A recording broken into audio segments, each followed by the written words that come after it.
All right, I'm here at New Johnsonville, Humphreys County. What you're looking at right there to the right hand side, that's where my camper used to be whenever I brought it out here in 2018 after my brother had died, because of trying to get away from the frustrations of that in which what was occurring with all the hullabaloo that had busted loose in our lives. I thought that that would be a good time for me to get away from things. I thought it was kind of ironic though, coming back, this is 2022, and seeing that Oklahoma State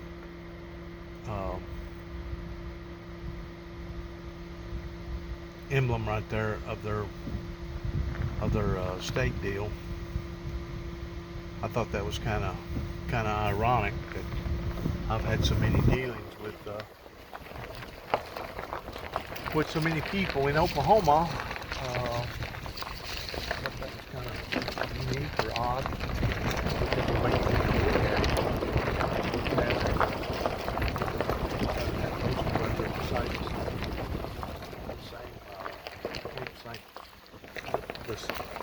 right beside the same campsite that I was renting from for a year before Pebble Island decided that they were going to discriminate against me, of course not allowing me to stay here for another season, even though I had the money to do so.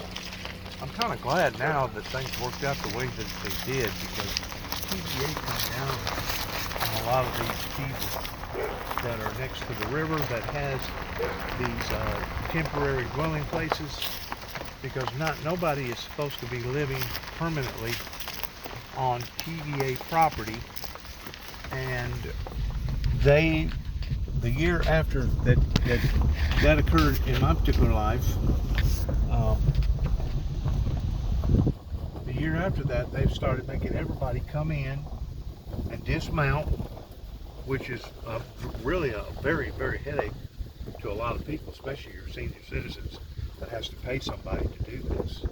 But they started making people dismount and stay gone, I think, for either 10 days or 14 days before you was allowed to bring your RV back and set it back up, because that's some of their bylaws, that nobody can live on TVA controlled property indefinitely or permanently, that they can only stay on a temporary base agreement. And I guess somebody decided to enforce that shortly after that I had left here in 2019, and that's whenever they started making life more miserable for a whole lot of more people. Now, if you'll look over here at Pebble Island, this marina right here, it is basically down, I think, about as far, if not further, than what I've ever seen. You can see where the ramp right there is.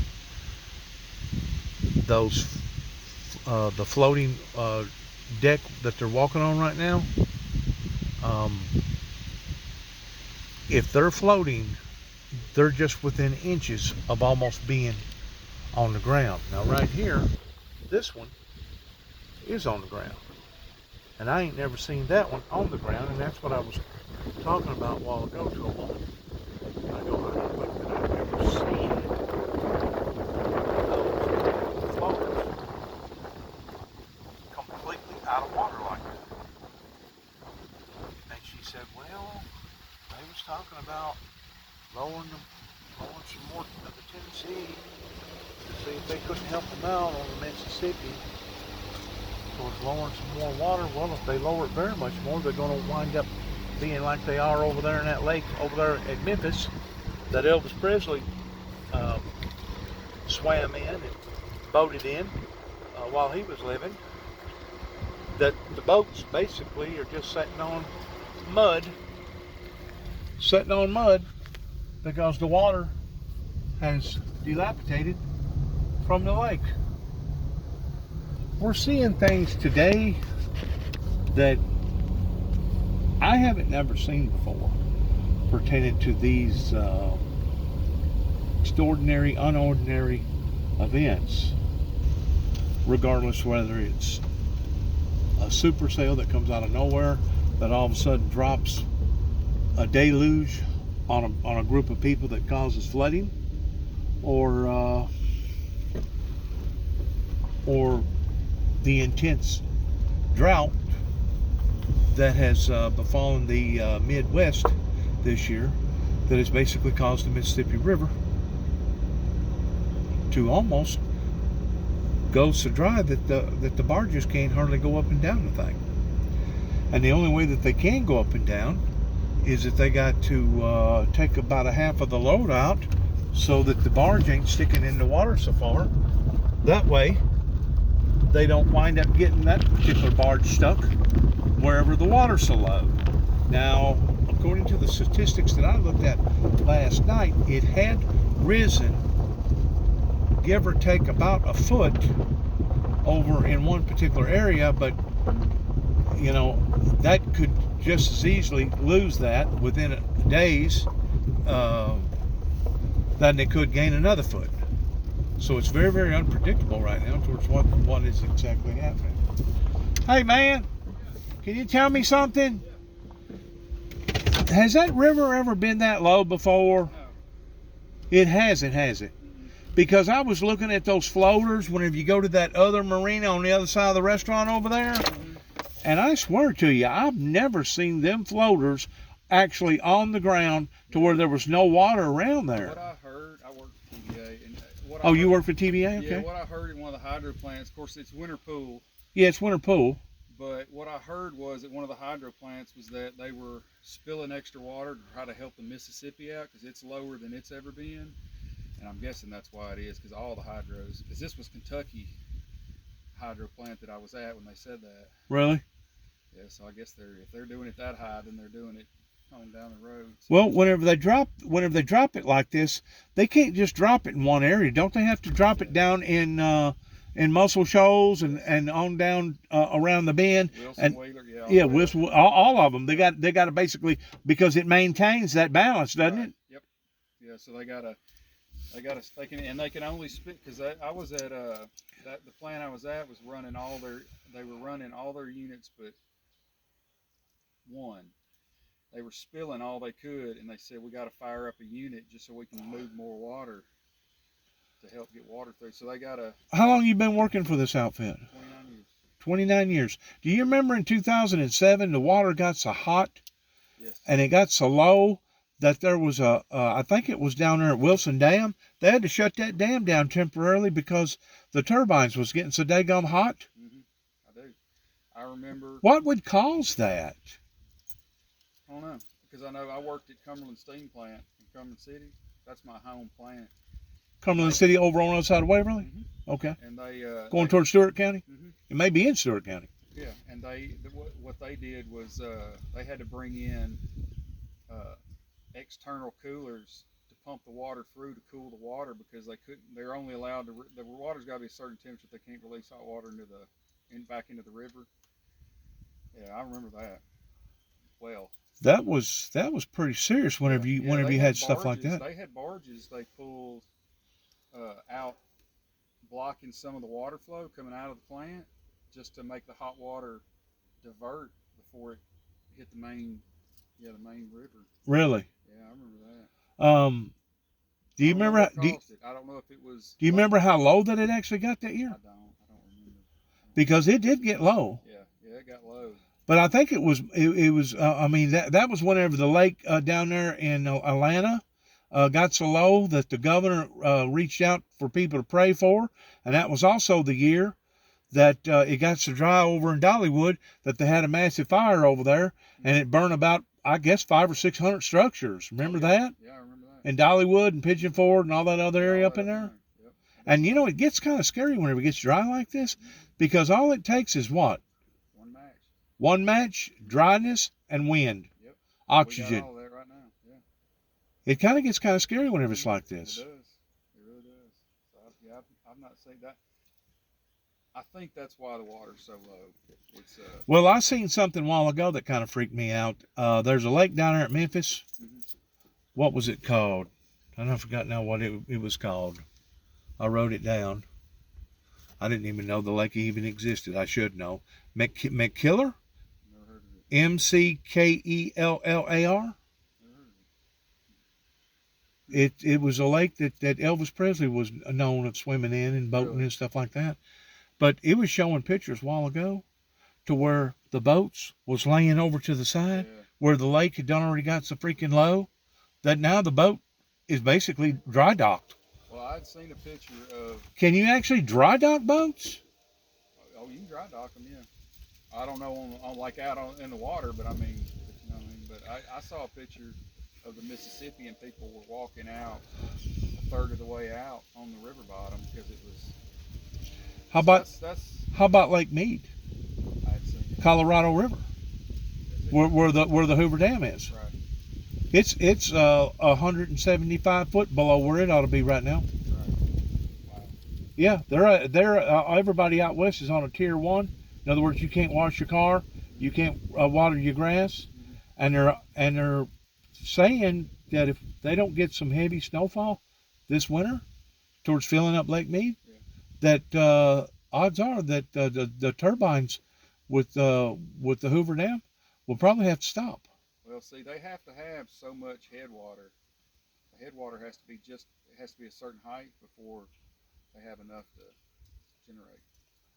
Probably because it helps keep that stuff cool, don't Well, it? not just cool, but it's enough pressure to actually spin it.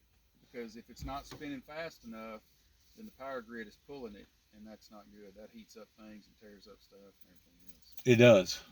Now they've done tore this plant over here apart, right? That was burning coal. That's actually where I'm headed. The coal plant they tore down. The gas plant is still there. That's where I'm going. There's a gas plant sitting right next to it. Okay, so the gas plant it's still generating power. Yeah, 20 units. It is. Yeah, they're like 20 jet turbines. Wow. Mm-hmm.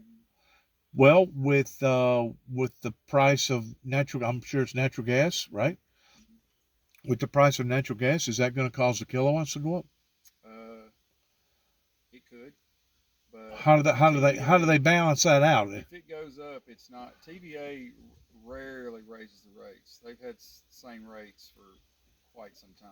And of course, they offset it. You know, the little people that burn less electricity are going to pay more per kilowatt than a commercial guy like Walmart, which just makes common sense. But still, I mean, if the water gets so daggum low, and if the gas goes up, it's bound to affect people's light bills eventually if this thing continues on the path that it's on. How about the lake over there where the water reservoir over there in Mexico that supplies enough water for 28 million people? Really? It's gone from this to this, and they're on a tier 2. Oh, wow.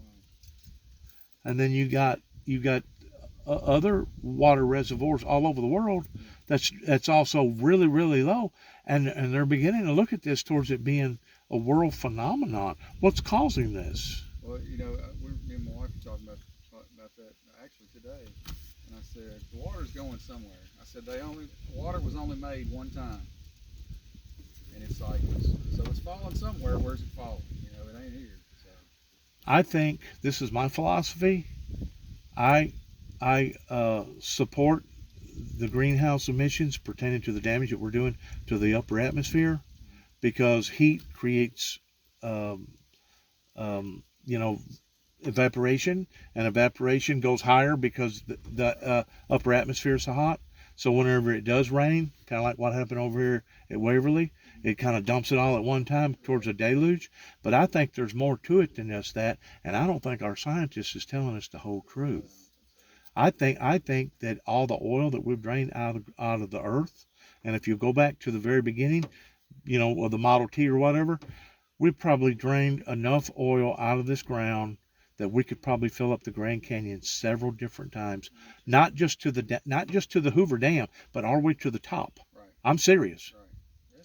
And if you remove that type of mineral that's put there, I think it was put there for a heat shield of eliminating the heat in the mantle of the earth. Mhm. You know, the less shield you got, the more likely the heat's going to expand. Besides that, what does oil do? Oil causes a friction remover, Right. and if the oil ain't there towards all them platelets that's moving back and forth and up and down, it's going to cause friction. What does friction cause? Earthquakes Well, it causes heat. and heat. Yeah. So it is a possibility that our planet is heating up from the inside rather than the outside, because if it was heating up from the outside, first of all, you and me wouldn't be able to go outside without getting probably really, really bad burnt, maybe even second or third degree burns. And you really can't explain, or science can't explain, well, in the winter, when we're in our Celsius, we're actually closer to the earth on the opposite side of the earth, but on this side of the earth that we're on, we're actually further away from the sun. So how can they explain all of a sudden it gets up to 87, 92, 93 degrees 2 weeks before Christmas, and we have a daggum outbreak of tornadoes? Right. You see what I'm saying? Yeah. Of course, they look at that with the trajectory of the wind pertaining to the, what do they call it up there? The jet streams. Yeah. They look at that way, Yeah. but I think they need to start looking at something else. Oh yeah. I never even thought about that. But yeah. Yeah. They could very Wouldn't that be a wild possibility? And oil too dissipates heat. Well, I found out from an expert that worked with the oil department, because I always thought that they put some sort of a compound back into those holes whenever they was draining that stuff. They don't put nothing back in there. I didn't think they did. Not even water. Yeah. And one other thing, are you familiar with aqueducts? Okay, the underground streams and everything where people dig their wells. The aqueduct system is drying up from parts of Kansas, New Mexico, Oklahoma, and parts of Texas. And the reason why is because of all the irrigation that they're doing out there in California. You can't just continue to keep draining the aqueduct year after year after year and think that ain't going to have some sort of effect. Right. Yeah. And besides that, our water table here is getting lower than what it should be pertaining to wells, because if you'll talk to well people, they'll tell you, oh yeah, we're having to drill sometimes an extra 25 or 30 foot. As a matter of fact, I know where one irrigation system was going in over there at Weakley County, pretty close to where I was living, and they thought that they was just going to, go down like 110 foot. No, it was either void the whole project and basically squander it towards a total loss, or they had to dig down another 200 foot Wow. just to be able to hit a main vein. Wow. That's crazy. And of course, the water diminishes on your higher tables more so than it does the lower tables. At first, those poor people in 2007, whenever it got so hot, their wells was actually going dry up there in Appalachian Mountains. The water table had already fallen because there wasn't enough water. As people don't realize that as the water is going down, it also goes in. There's all kinds of crevices that it goes into. And whenever the water ain't being produced out here, It's not getting down there. that's right, it ain't getting down there.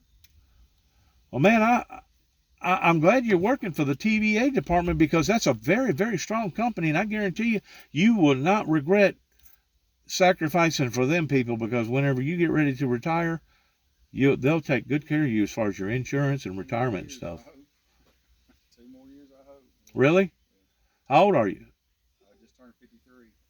Wow, that'd be cool to retire at 55 I'll and be 55 for 31 years. that'd be cool to follow, to bleed off from them, and then possibly get you another little whatnot job until you actually did get 62 or 63 or 64, whenever you can draw your regular retirement check from the Uncle Sam. I'm hoping.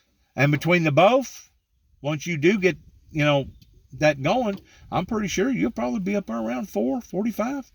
I don't know. And if you can't live off of that, Spend time with the wife, I ain't living right. hey, thank you for talking to me, man. Absolutely. Good luck to all of us, right? That's right. We're seeing some very, very phenomenon, weird things going on right now. And I don't think we're getting the whole truth.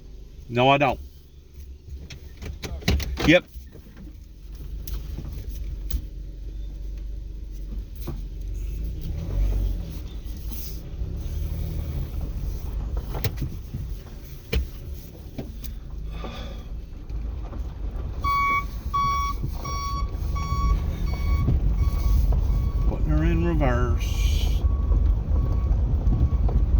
Tennessee Valley Authority. Of course, as soon as I start up, this freaking vehicle does this. If I don't have my seat buckled like it ought to. Kind of about halfway annoying. It's annoying.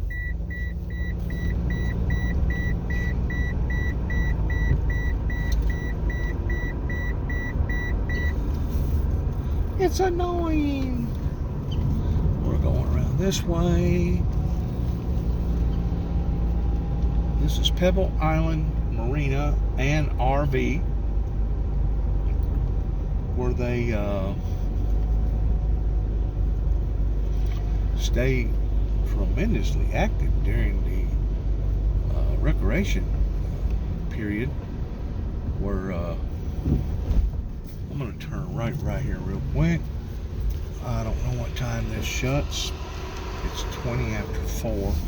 This is where a big battle happened with the Union soldiers and Nathan Bedford Forrest, that basically almost desecrated Nathan Bedford Forrest, Confederate Army, that basically was one of their final battles.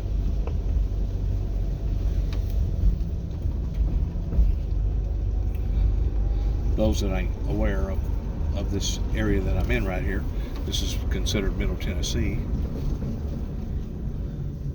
Park hours. Okay, it's 6 o'clock, so I got plenty of time yet. Cool beans. Cool beans, man. Back whenever I was staying here so much, I had my my golf cart, and I would ride out here. Let me sort of show you something out here. This is I don't think that I've ever seen that dry. I've seen it low, but not to the point that it's drying up like that. Let's go around over here.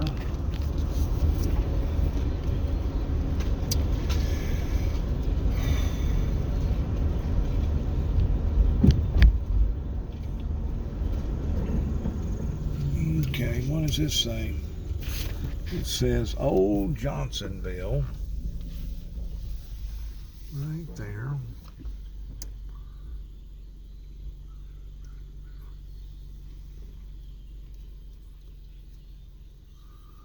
Civil War.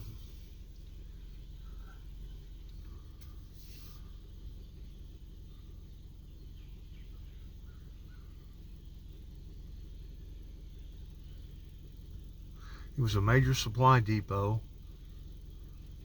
Confederate General Nathan Forrest destroyed the supply depot on November the 4th, 1864, but there still remained something. I don't know what that's saying right there. Still remain something else. The way I understand it, these little huts right here, I call them huts. They probably call them something else. The way I understand it, that was basically the exact same thing that they stayed in. That was probably considered a 5-star hotel at the time. Can you see them right there? Over that fence? Over that fence line? And of course you see up there all the graves, all the little white markers up there where so many people died towards fighting, killing one another. Brothers fighting fathers, fathers fighting sons. It was awful. Very, very bad war. A very bad event. A very, very horrible historical let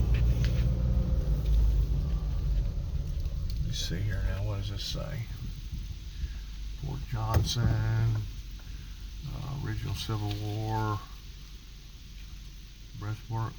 breastworks, cemetery, Tennessee River Overlook. That's all on this side, and then down at the bottom, Johnsonville Townsite, Civil War DuPont Road sites. Okay, let's go. Come on, come on, come on. Come on, let's put this back up here.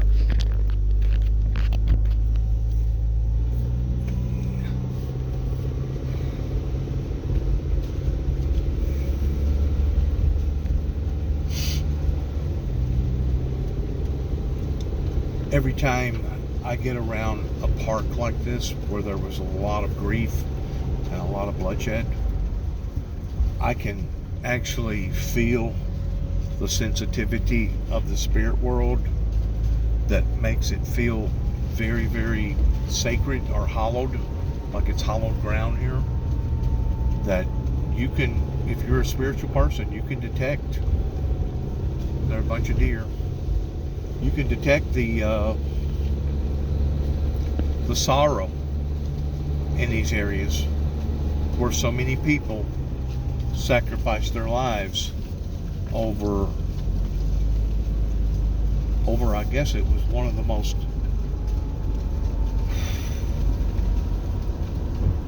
problematic disagreement that the American people has ever had to deal with, and so far has ever had to deal with. But that could actually change pertaining to the events at hand that's going on with our White House today. Hopefully it won't, but I'm just saying in general,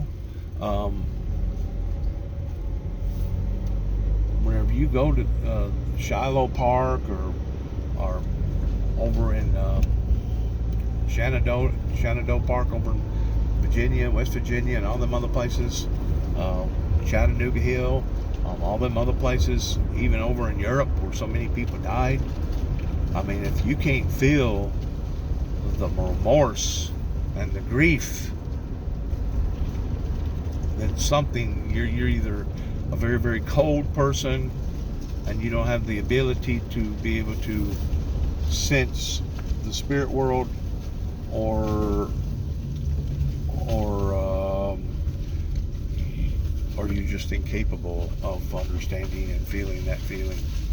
And I'm sure there's a lot of people that whenever they come into areas like this, they probably don't feel nothing because they're not spiritually discerned. The Bible says to be spiritually discerned of all things. That way you'll know what you're going up against before you ever go up against it.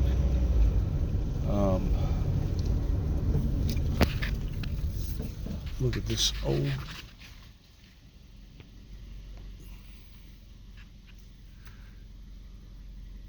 cannon. That's probably one of the original ones. Looks pretty authentic to me.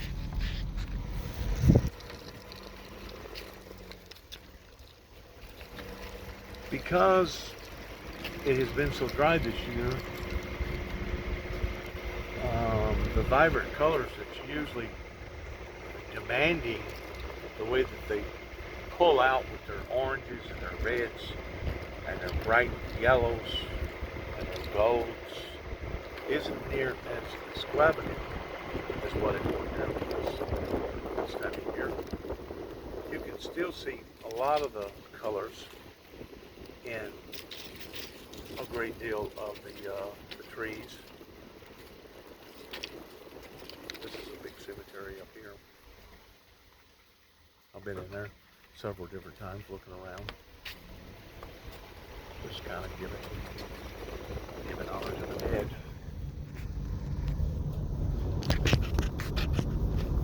But the trees themselves have really went through a rigorous, I want to say in the past 20 years, they have really taken a beating. A matter of fact, in 2007, the year that I was talking to that gentleman about, in 2007, I think it was Governor Bredesen that said that he estimated just the forestry alone, just in Tennessee alone, was probably somewhere around $30 million. And which $30 million don't sound like a whole lot whenever you're talking about a state as big as Tennessee, but whenever you continuously do that year after year after year, and then you have, you know, other things that happens with wind and ice storms and everything else, it has a dramatic, tragic effect upon to our forestry that causes some of them to just die, while other ones gets extremely weak because they just can't no longer stand the test of time. So whenever these phenomenons of natural forces are doing what they're doing towards causing lakes and rivers and etc. to dry up and do what it's doing, it's not just pertaining to waterfowl that suffers, but it's raccoons, it's squirrels, it's deer.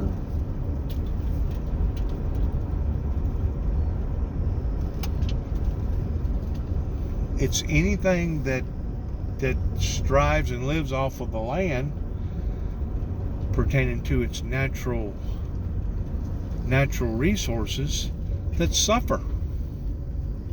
Really suffer. So whenever you see things like this in regards towards things becoming abnormal, keep in mind that it's not just affecting one thing, but one thing affects another thing, while another thing affects something else. Just like they was talking about on the news about the Mississippi River not just getting so low,